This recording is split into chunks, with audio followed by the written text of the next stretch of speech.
If your nails are lifting or not lasting, the problem usually starts before the product even goes on. Here's the step-by-step nail prep that makes all the difference.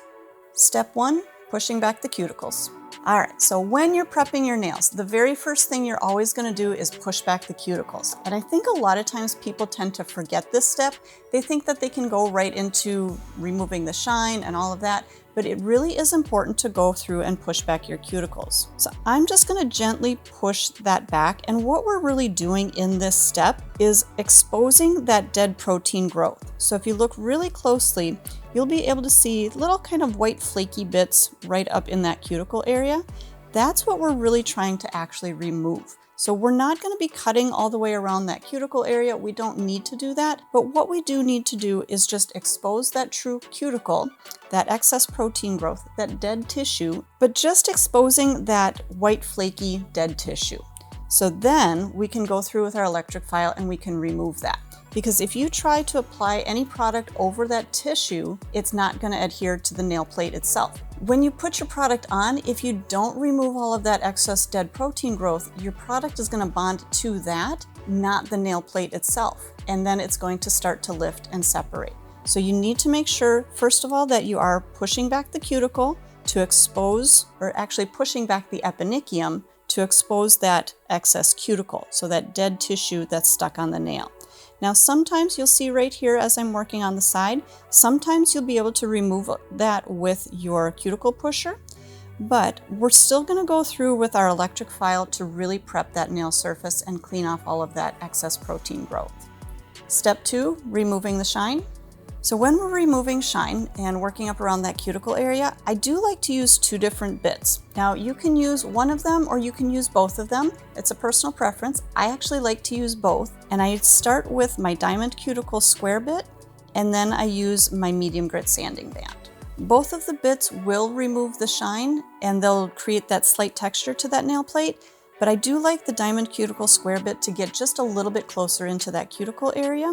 But it's a personal preference. If you want to use the diamond cuticle square bit on the whole nail, you're welcome to do that, or just the sanding band on the whole nail, you're welcome to do that as well.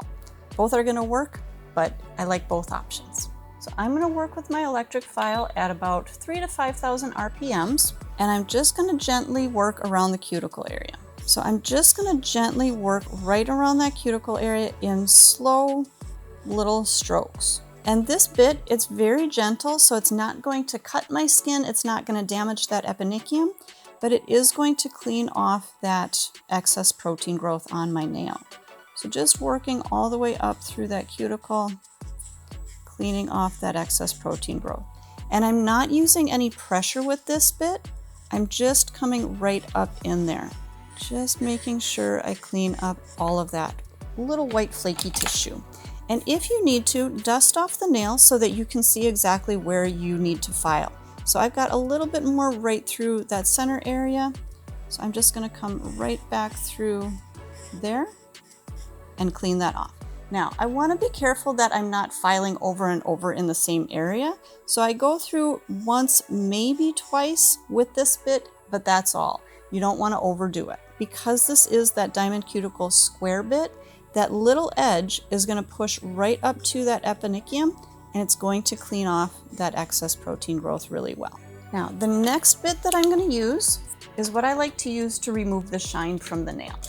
So we're going to put our mandrel in, and I'm going to put a new sanding band on. Now this is a medium grit sanding band, and our sanding bands do come pre-beveled, so it does have a softer edge. Even if I'm using this up by the cuticle, it is still going to be fairly soft and gentle, but if you do feel like it still has a little bit more of a sharp edge than what you want to work with, you can just gently tap that on your hand file. Just do a quick 1, 2, 3, and that's going to soften that edge even more. So that way you're not going to worry about cutting the cuticles or damaging the cuticles or anything like that, especially if you have maybe a client with a little bit more delicate cuticles, just to be on the safer side.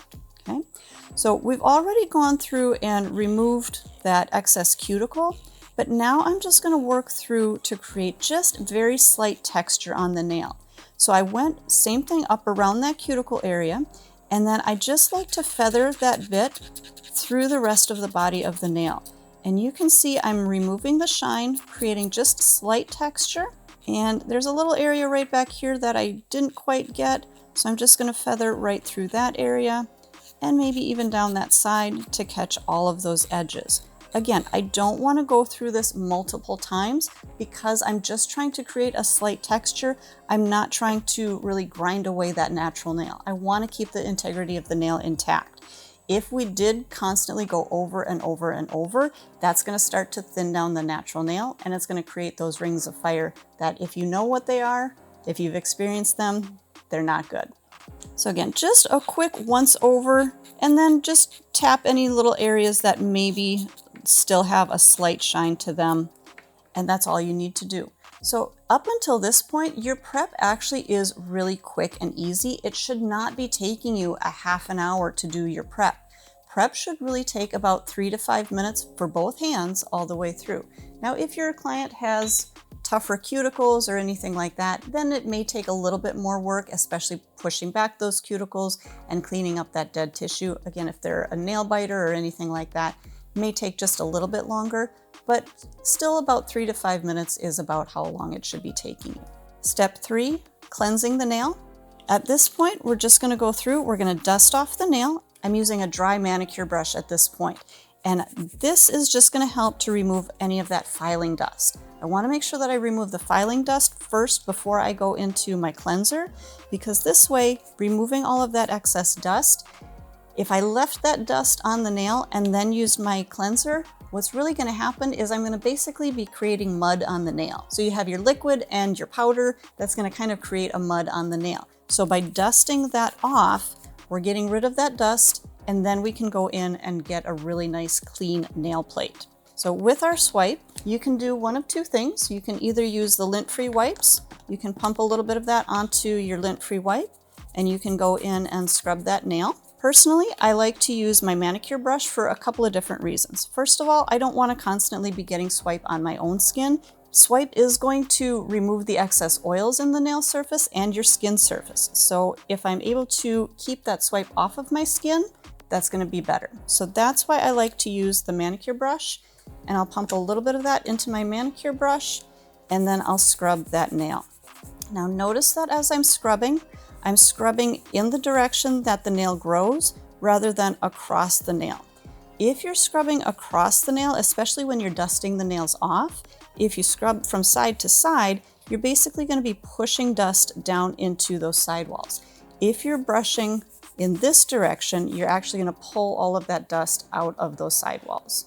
So when I'm done brushing the nail, I always finish with a brush backwards. So that way it's going to make sure that there's nothing underneath that cuticle area, and that cuticle and the eponychium are kind of standing up so that I've got that proper space around the cuticle to apply my product. Rather than brushing forward, that would actually push your cuticle forward. So by brushing backwards, it's pulling that cuticle back. Step 4, applying protein bond.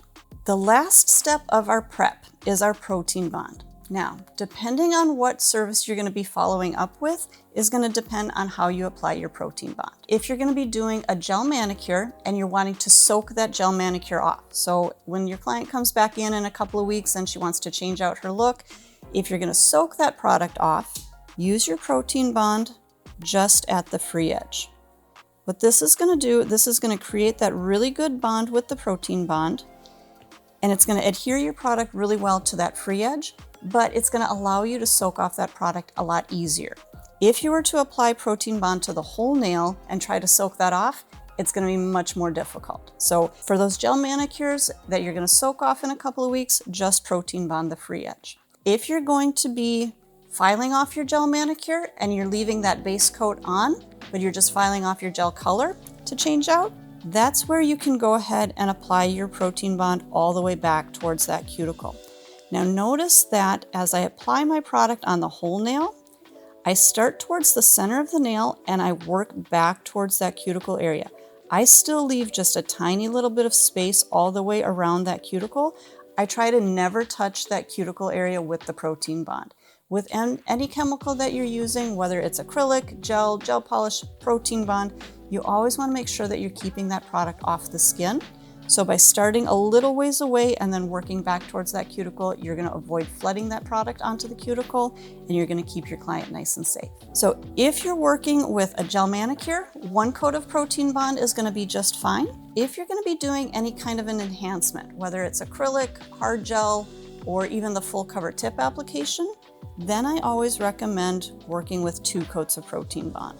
So go ahead and apply 1 coat on all 10 nails, and then come back and do a 2nd coat. And this is going to really ensure that you have great adhesion all the way through that whole extension. So by doing this simple step-by-step application, you're going to have perfect prep every time.